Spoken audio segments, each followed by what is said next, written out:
Welcome and welcome back, everybody. The OK Grognard Show. Today is Wednesday, December 4th, 2024, 10 a.m. Central, in beautiful Lake Geneva, Wisconsin.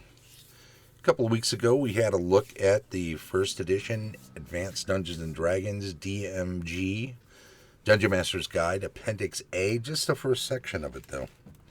And I thought we'd revisit that today and possibly next week. I do want to say that, that's kind of not even close. How's that? That's better. Do want to say that we only have 2 more Wednesdays before the winter hiatus. So that means we've got 2 more Wednesday shows. I've been toying around with the idea of doing some off Wednesday shows on other days. Well, that's what off Wednesday means, doesn't it? And, hey, if you know where this is from, do you know what this is? Have you seen this mini before? He's walking around with I think it's an old Citadel one. Anyway, couple of shows before. Obviously, I got to do the end of year show 2 weeks from today. And I'm looking at doing another one of these, talking about the Appendix A, because I don't think I'll get it all in today, certainly not if I keep picking up miniatures and stuff. But last week we looked at 2 weeks ago, we looked at the introduction to Appendix A, and then we checked out the wrote starting areas for random dungeons and talked about their facility and utility and variety and great wealth of options. That was a thing. So that's was worth exploring. But you know what? There's so much more. So much more.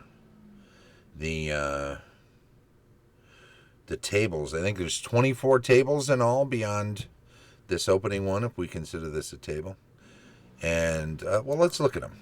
We'll go through as many as we can. I've divided them up, taking screenshots out of my PDF. Hey, unauthorized users and the Vince himself are both here. Thanks for coming today. I appreciate that. The Table 1 is the periodic check table. I guess that makes it the periodic table. The 20-sided die is used, and it gets you looking at what's going on with the dungeon beyond the doors or the openings of one of those starting areas.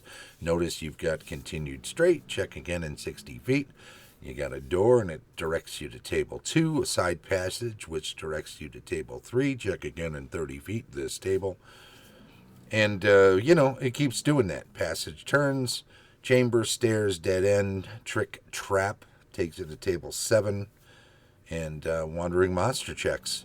So these things incorporate all the possibilities that could be in a dungeon. We look again at table 2 when it takes us there. Notice the doors have different results depending on what's going to be a location. So if, for instance, you're checking for a door and you're in a long passage that continues, door's not going to be ahead. So sometimes you're going to need to adjust based on what is actually happening in the dungeon. Left, right, ahead. Notice the space beyond the door is checked right away from this other table.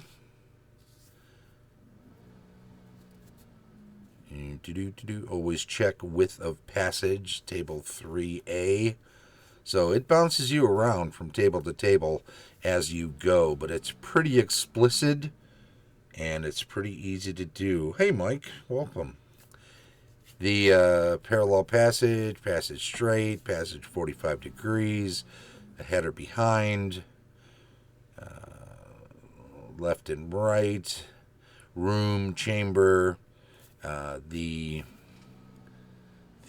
footnotes always give you a little more detail. Table 3, side passages.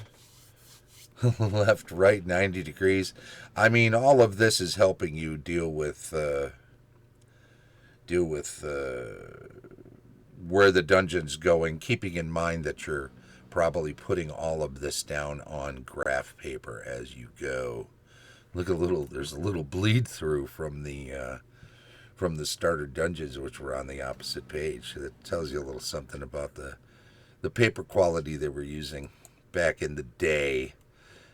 Table 3A, passage width.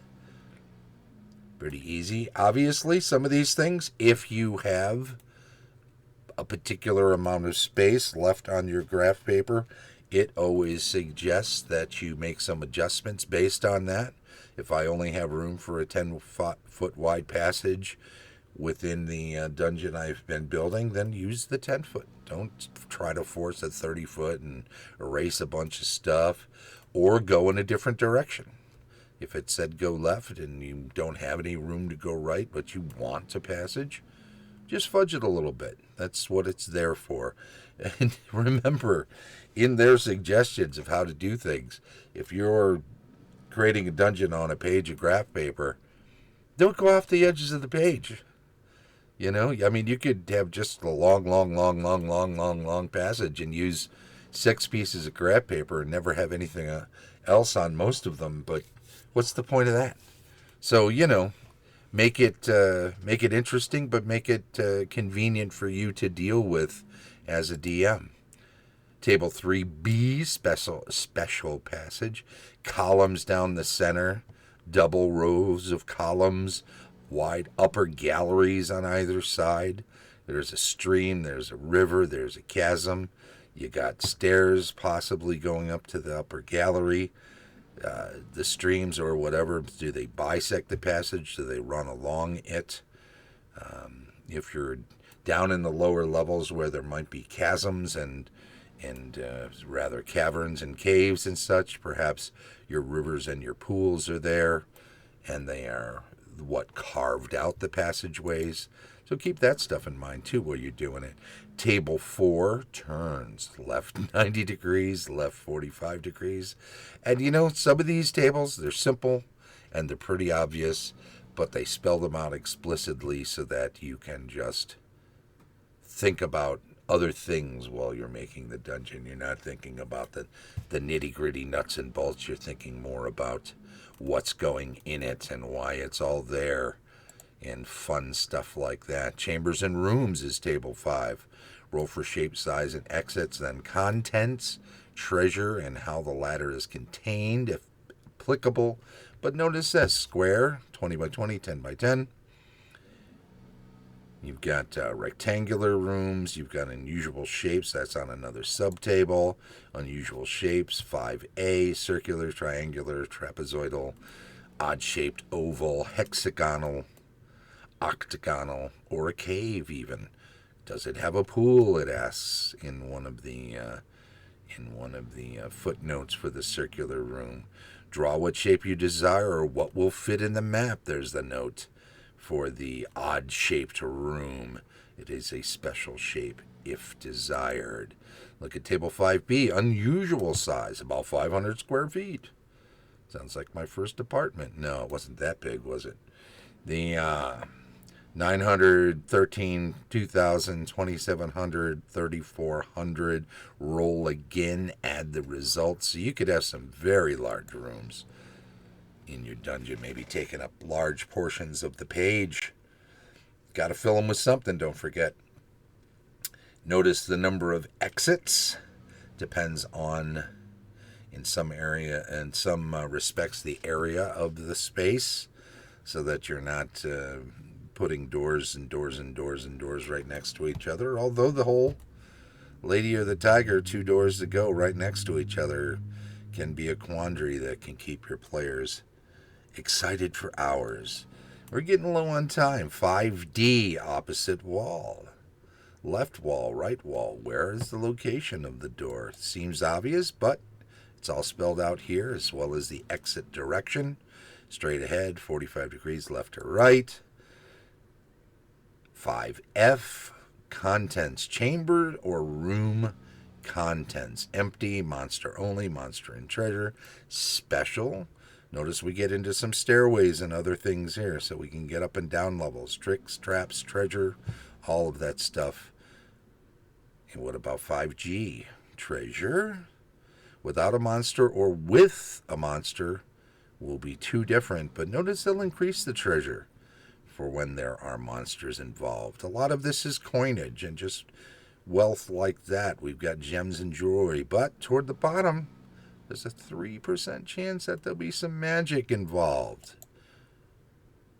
Treasure contained in bags, sacks, small coffers, chests, huge chests, pottery jars, metal urns, stone containers, iron trunks, or maybe it's just loose all over the floor. Maybe it's spread all over the 2,000 square foot cavern or room. Then we get into what's guarding it. And a lot of these are traps. You know, I'm going to spend some more time talking about this in its own video, or perhaps next time. So let's just take a glance down it. Some of it's gas, some of it's poison, some of it's trapdoors, some of it's stone blocks or spears. Explosive runes and symbols can be a possibility. Is it hidden? The treasure's maybe just all the treasure's invisible. It's in a secret space. It's behind a secret door. It's disguised to look to something else. It's under a heap of dung or trash, loose stones behind a loose stone in the wall in a secret room nearby. Any number of ways of hiding that treasure. I think that takes us to, that's the 12th of the 24. So you know what? We're going to leave it at that. We're going to come back to this later, Appendix A, and talk about the other half of the things next week. And then the week after, we'll do the end of year show, and that will be fun as well. Hey, thanks very much for joining in the chat there. I do appreciate it. And let's just say that we've been talking about the first edition Advanced Dungeons & Dragons Dungeon Master Guide Appendix N. This has been part 2. We'll get on to part 3 next week, I do believe. Don't forget, the show streams live on Twitch each Wednesday at 10 a.m. Central, and then it's archived on YouTube. Like, subscribe, follow, all that fun stuff. Leave comments if you got some constructive criticism. It's always appreciated. Thanks to our Patreon supporters, of course. Tom Tullis of Fat Dragon Games, Carlos Slicing of Castle Entertainment, Heath Farndon of the D&D 20, Dave O'Brien, Eric and Heidi Gygax Garland of Gaxland, Vince Ragusa, a.k.a. the Vince himself, unauthorized users, Shane Bradley, DM extraordinaire as always. And this has been the OK Grognard Show from beautiful Lake Geneva, Wisconsin. Thank you, and bye-bye.